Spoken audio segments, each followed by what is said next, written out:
Good evening. This is Horace Burks, and I'm speaking from the Sycamore Church of Christ. Have you thought recently about the power of words? I made a list of words that I think are in the consciousness and the awareness of just about everybody that lives in this country right now. Think about the power of these words and the thoughts that they bring to your mind as you hear them. Pandemic, disease, virus, quarantine, riot, protesters, looting, killing, racism, violence, division, hatred, bitterness, stress, worry, foreboding, dread, anxiousness, depression. Powerful, powerful words that conjure up all kinds of images and pictures and thoughts and memories and emotions and feelings when we hear those words. But you know, there's another word that is far more powerful than any of the ones that I mentioned on my list, and that list is endless. I'm sure you'd have a different list of words that have a distinct meaning to you. But I'd like to get you to think about another word that supersedes all of these words, that gives context to all of these words. And that's the word eternity. Eternity. That which never ends, which never ceases, which never wears out, which never grows old, which never comes to an end. It is that which is without ceasing, without duration,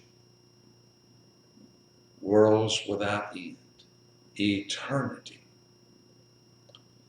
Now we're told in the book of Ecclesiastes that God has put eternity into our hearts.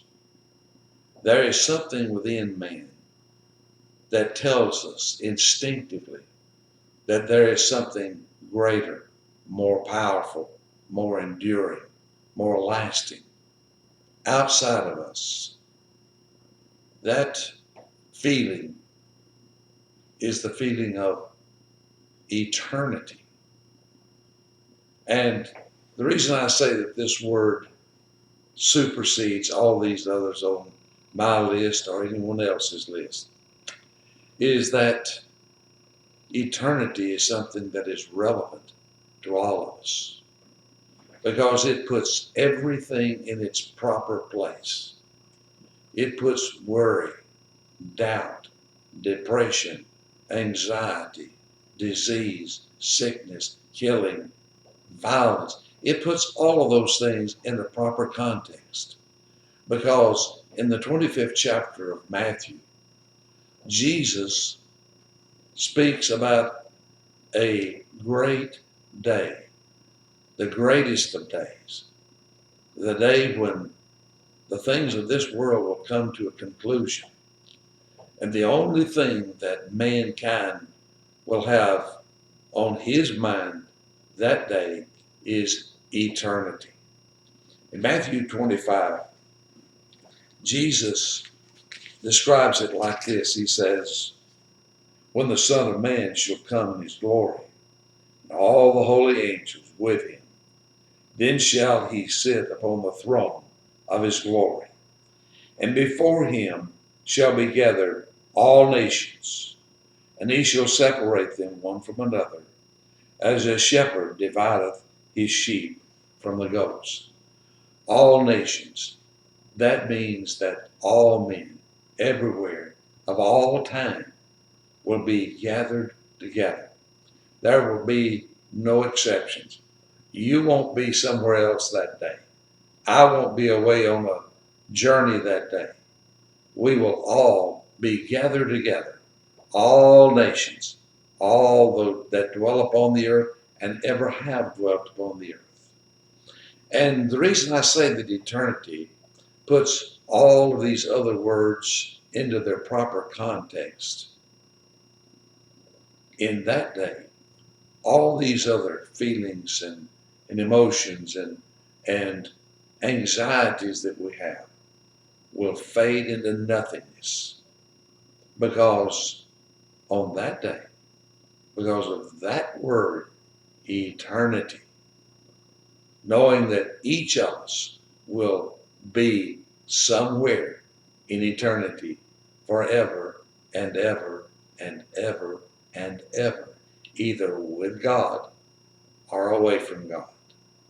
Jesus describes it as a shepherd dividing the sheep from the goats. And listen to what Jesus says, that the goats will be separated to the left, the sheep to the right, the wicked to the left, the righteous to the right.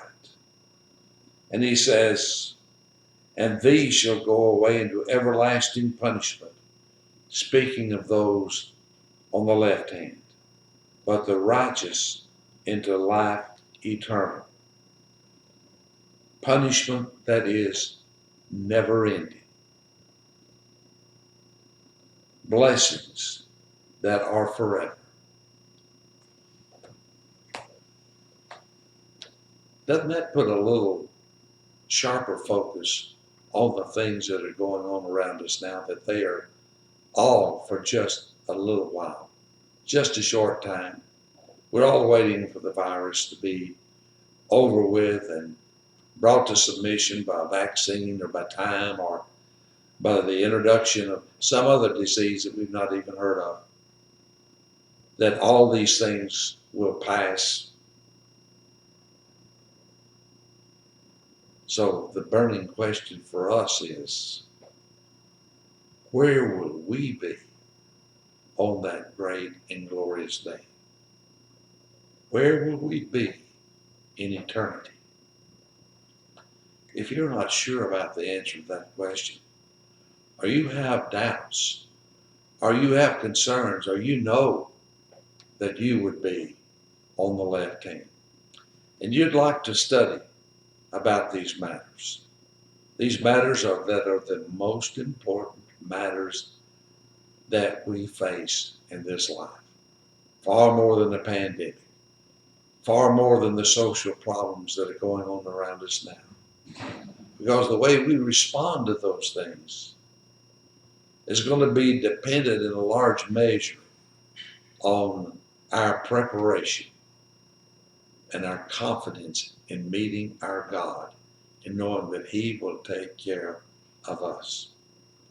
If you have a question or a need, please contact the Sycamore Church of Christ right here on Crescent Drive, and we'll be glad to assist you. Thank you for joining us tonight.